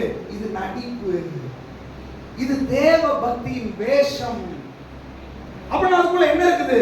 நீ பரிசுத்த ஆவியுடைய வல்லமையை ரிஜெக்ட் பண்ணுகிறாய், வேணான்னு சொல்ற. அவ்வளவுதான், போதும் போதும் போதும் என்ற மனதுன்றது வேற காரியத்துக்காக. நிரப்புறதுக்கு நீ போதும் சொன்னாங்க. தாகம் உள்ளவனுக்கு நான் கொடுக்கிறேன். தாகம் வேணும். ஆண்டவரே பத்தலப்பா, அபிஷேகம் பண்ணப்பட்ட பாரம்பரியத்திலிருந்து வெளியே வந்துட்டேன், நிரப்புனீங்க, அந்நிய பாஷைகள் ஆனாலும் முடியலையே, ஆனாலும் எழுப்ப முடியலையே, ஆனாலும் வைராக்கியம் வர மாட்டேங்குது. அந்த தாகம் மனக்குள்ள இருந்தால் பவுலை விட வல்லமையாய் பயன்படுத்தக்கூடிய ஆண்டவருக்கு வந்திருக்கிறார். பேதுருவை விட வல்லமையாய் பயன்படுத்தபடி தேவன் இந்த இடத்துல வந்திருக்கிறார். அதுதான் தேவ பக்தி உள்ள வாழ்க்கை. இன்னைக்கு ஆண்டவர் சொல்றாரு, இப்படிப்பட்ட வாழ்க்கைக்கு பரிபூர்ணமாய் ஒப்பு கொடுக்கிற உள்ளங்களை நீங்க ஒப்பு கொடுக்குற ஆண்டவரே, இந்த நடிப்பு வாழ்க்கை எனக்கு வேணாம் ஆண்டவரே, நான் ஒரு வெற்றியுள்ள வாழ்க்கை வாழணும் ஆண்டவரே, இந்த ஏமாத்துற வாழ்க்கை வேணாம் ஆண்டவரே, உண்மையான வாழ்க்கை நான் வாழணும். அது என்னால முடியல, எனக்கு பரிசுத்த ஆவியுடைய வல்லமை எனக்கு வேணும், பரிசுத்த ஆவியுடைய வரங்கள் எனக்கு வேணும் ஆண்டவரே. உம்முடைய பலன் இல்லாம என்னால ஜீவிக்கவே முடியாது ஆண்டவரே. பவுலை நீங்க நிரப்புனது உண்மைனா, பேதுருவை நிரப்புனது உண்மைனா, பேதுரு ரொம்ப பலவீனமான மனுஷன், அவரை நிரப்பி நீங்க பயன்படுத்தினீங்களே, அதே வல்லமை, அதே நிறைவு என் பாத்திரத்தை நிரப்பும்படி என்னை முழுசா நான் விட்டு கொடுக்குறேன், என்னை விட்டு கொடுக்குற ஆண்டவரேன்னு சொல்லி உண்மையாய் விட்டு கொடுக்குறவங்க. நீங்க அறகுற அபிஷேகத்தில் இருக்கலாம், ஒரு கணுக்கால அளவுல நீங்க இருக்கலாம். ஆண்டவர் வந்து கணுக்கால அளவோட அந்த இசைக்களை திருப்பிட்டு வரல, அது அடுத்த லெவல் முழங்கால அளவுக்கு போச்சு, அது இடுப்பு அளவுக்கு போச்சு, அது நீச்சல் அளவுக்கு போச்சு. ஒருவேளை இசைக்கில் விரும்பி இருந்தால் இன்னும் கூட அடுத்த லெவலுக்குள்ள கூட்டிட்டு போயிருப்பாரு. ஆண்டவர் சொல்றாரு, இவ்வளவு லெவல்ஸ் இருக்குது மகளே, இவ்வளவு லெவல்ஸ் இருக்குது மகனே, நீ இன்னும் ஆரம்ப ஸ்டேஜ்ல நின்னுட்டு இருக்கிற, நீ கரையிலேயே நின்னுட்டு இருக்கிற, நீ போதும் என்று திருப்தி ஆயிட்டு இருக்கிற. இல்ல இல்ல, உன்னை கொண்டு நான் செய்யக்கூடிய காரியம் பயங்கரமா இருக்கும், உன்னை கொண்டு நான் பெரிய காரியங்களை செய்யணும்னு விரும்புகிறேன். இந்த தேசத்தை அசைக்கக்கூடிய வல்லமை உனக்குள்ள நான் வச்சிருக்கிறேன்.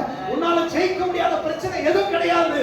இந்த தேசத்தினுடைய விக்கிரகங்களை கட்டும்படி, அதிகாரங்களை முறியடிக்கும்படி, தேசத்தின் ஜனங்களை விடுதலையாக்கும்படி கர்த்தருடைய வல்லமையும் பராக்கிரமமான கரமாய் ஒரு மோசேயை போல இஸ்ரவேல் ஜனங்களை எகிப்தின் அடிமைத்தனத்திலிருந்து மீட்டு கொண்டு வந்த ஒரு மோசேயை போல, ஒரு பவுலை போல, ஒரு எலியாவை போல, ஒரு எலிசாவை போல, ஒரு எஸ்தரை போல, ஒரு தெபோராவை போல உன்னை நான் எடுத்து பயன்படுத்தணும்னு விரும்புகிறேன். ஆனா உன் பாத்திரம் ஓபன் ஆகணும், உன் மைண்ட் செட் மாறணும், உன் இருதயத்தை நீ திறந்து கொடுன்னு சொல்லி ஆண்டவர் விரும்புகிறார். எத்தனை பேர் நீங்க இருதயத்தை திறக்க போறீங்க? அப்படியே கண்களை மூடி ஆண்டவரை நோக்கி பார்க்கலாமா? இருதயத்தை திறங்க ஆண்டவருக்குள்ள. Thank you Father. Hallelujah. உனக்குள்ள தாகம் வரணும். தாகம் இல்லைன்னு ஆண்டவர் உங்களை நிரப்ப மாட்டார். தாகம் இல்லாதவர்களை நிரப்ப மாட்டார். உன் தாகத்தின் அடிப்படையில உன்னுடைய நிரப்புதல் நடக்க ஆரம்பிக்கும். நீ பெருசுபடுத்து, உன் கூடாரத்தை விரிவுபடுத்து, உன் முளைகளை உறுதிப்படுத்து, தடை செய்யாத உன் பாத்திரத்தை விரிவுபடுத்து, உன் பாத்திரத்தின் எல்லையை காலி பண்ணு, விட்டு கொடு. இன்னைக்கு பரிசுத்த ஆவியானவர் உன்னை நிரப்ப வேண்டும் என்று விரும்புகிறார், பரிசுத்த ஆவியானவர் உன்னை மூட வேண்டும் என்று விரும்புகிறார். நீ தோற்று ஜீவிச்சது போதும், நீ தேவ பக்தி உள்ள வெற்றியின் வாழ்க்கை வாழ வேண்டும் என்று சொல்லி தேவன் விரும்புகிறார். தேவ பக்தியின் வேஷத்தின் வாழ்க்கை போதும். இனி ஒரிஜினல் லைஃப் உனக்குள்ள வெளிப்பட போகிறது. ஒரிஜினல் கிறிஸ்டியன் லைஃப்காக உன்னை ஒப்புக்கொடு இன்னைக்கு. ஆண்டவரே, இந்த டூப்ளிகேட் வேண்டாம் ஆண்டவரே, மாய்மலை வேண்டாம் ஆண்டவரே, பாரம்பரியம் வேண்டாம் ஆண்டவரே, உமக்காக வைராக்கியமாய் நான் ஒப்பு கொடுக்கிறேன் ஆண்டவரே. அன்னை பாஷையில ஜெபம் பண்ணுங்க. அன்னை பாஷையில ஜெபம் பண்ணும்போது உங்க உள்ளத்தினுடைய தாகம் அதிகரிக்கட்டும். தாகத்தோடு ஜெபம் பண்ணுங்க. ஹalleluya. எல்லாரும் வாய்கள் திறக்கப்படட்டும். இது ஏதோ நிர்பந்தப்பட